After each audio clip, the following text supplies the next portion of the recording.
Hello, friends. My name's host Eric, and I'm the host of Talking with Famous People. And today I'd like to talk a little bit about intuition, as motivated by a comment by an individual named Megabro, who self-identifies as an INTJ and who acts totally like an INTJ. So I'm assuming his self-identification is correct, which is cool. I love other rationalists of all the sorts. We only comprise 10% of the population. All four rationalists combined comprise 10% of the population. So naturally, when we come across one another, we should try to get along and try to celebrate that fact that we've encountered ourselves again. We aren't that common. So anyway, he indicated that he had tried to develop, or succeeded in developing potentially, an approach in which he was able to experience NE instead of NI. His indication about it was that it was too dangerous to mess around with, basically. It's too untethered, I guess, which is true. It is quite untethered. Caused me to think more about something I thought about before, which is where and when I do have and can exercise an introverted intuition. And my feeling regarding that is I ride that horse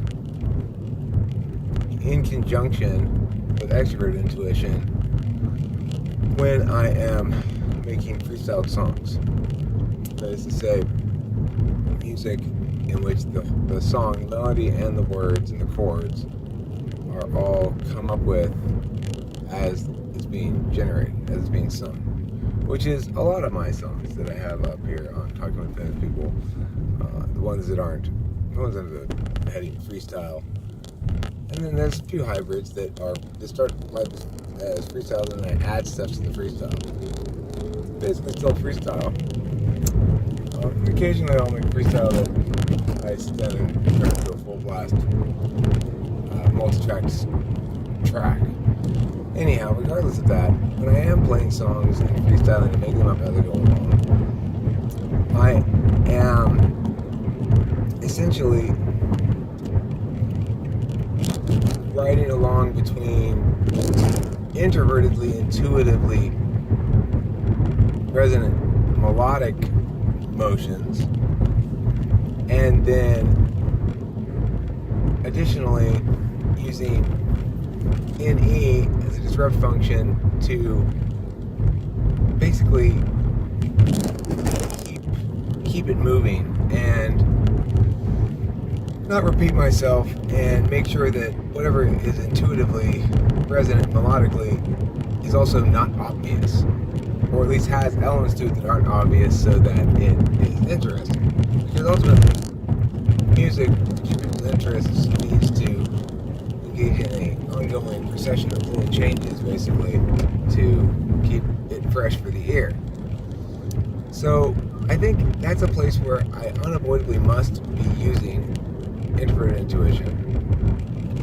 And I think I can't reflect upon it, obviously, because if I'm doing the thing right, it occupies every single bit of my consciousness, and I simply have no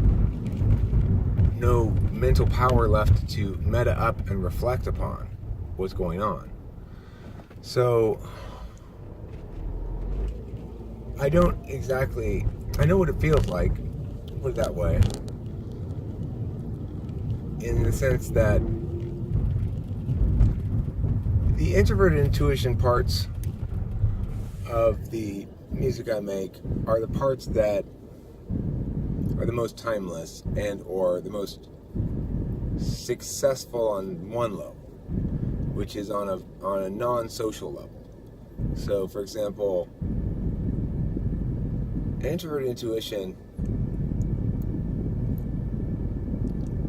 would either not care about the words at all, or would would require the words to conform to the truth of the melody, something like that.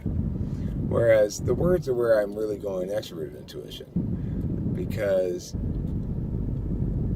even without directing myself to do so, I cannot avoid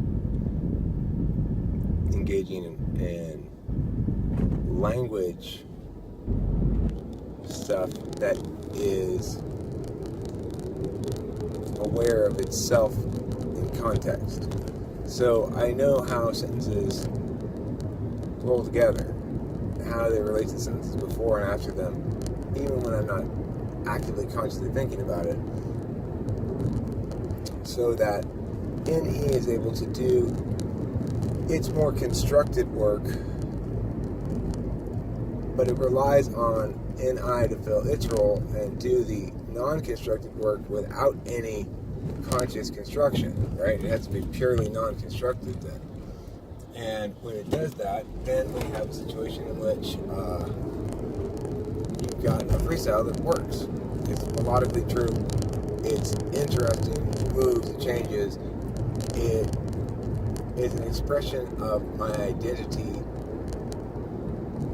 that is very narrow but very deep, such that I can re-listen to my own music. I'm sure a lot more than other people listen to my music, but regardless, if somebody likes one of my songs, they're gonna possibly revisit it and re-listen to it a few times, multiple times maybe.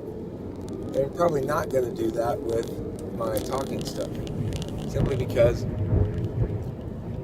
when you get, you might want to rewatch talking stuff a couple of times, but when you get the ideas down, it starts to, like when I watch my videos several times, and then I go to rewatch it again, I have sort of mental map laid out in front of me of, oh, this video is going to go talking about that there, and then that, and then that, and I remember, never mind, I don't want to watch it again. Because why? Because I know what it is. I can own it without experiencing it. You can't own music without experiencing it. It doesn't exist really as anything beyond its duration, outside of its duration, in the way that language does. You could think that the song exists outside of its duration because of its words, potentially. You could say, oh, well, that's a song about blah, blah, blah. But that is not the same thing as the way that you can sum up a speech, or you can sum up a video like this, it's all talking, and refer back to it in your head with a tag that says, oh yeah, that's right, I'm mentally gathering all the purposefulness from the thing without actually experiencing it. You can gather all the purposefulness of a talking thing without experiencing it. And to the extent that talking things have purposefulness that are not able to be reduced in that fashion, things like jokes, laughing, emotive connection with somebody's facial expression, stuff like that, well, I don't think those experiences always necessarily replay well. They don't replay particularly well for me. Certainly humor ages poorly, and if something that's hilarious the first time you hear it is not going to be funny at all the 50th time you hear it. And so those are simply the realities of dealing with that medium, and the cause of that is the fact that it has a purpose of communicating meaning, such that you can accomplish the purpose without experiencing the whole thing. You can meaning package it. You can't meaning package music because the joy you get from it, or whatever you get out of it, whatever purpose you're listening to it for, you get that out of it only through the experiencing, not through any, there's no reductive summing up, nutshelling of it.